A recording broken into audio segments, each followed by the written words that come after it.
Welcome to another episode of Shift Your Thinking. I'm going to follow up on one of the topics that we discussed in one of my other videos. It was related to decision making and procrastination.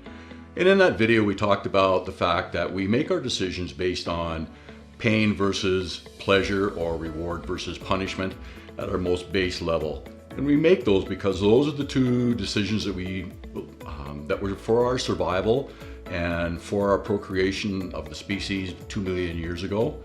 And so we always measure them in terms of pain and pleasure. But what we recognize is that those two words represent emotions. And what we don't understand sometimes about ourselves is that we don't feel like we make decisions based on emotions.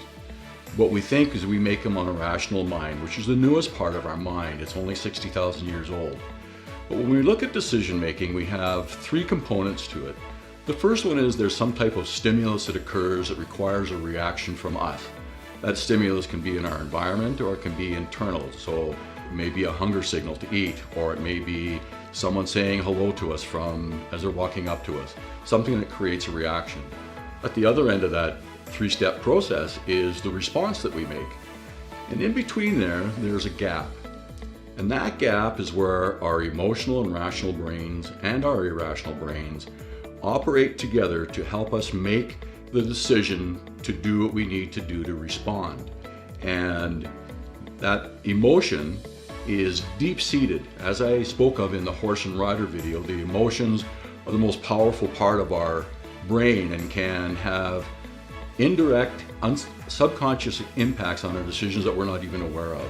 So we monitor that gap and making sure that it's not so short that we make the wrong decision or let our emotions control us, but also making sure that it's not so wide that we get into procrastination and not being able to make a decision.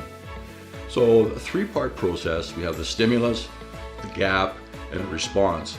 And research shows that scientists have yet to find a decision that does not include some component of emotional thinking.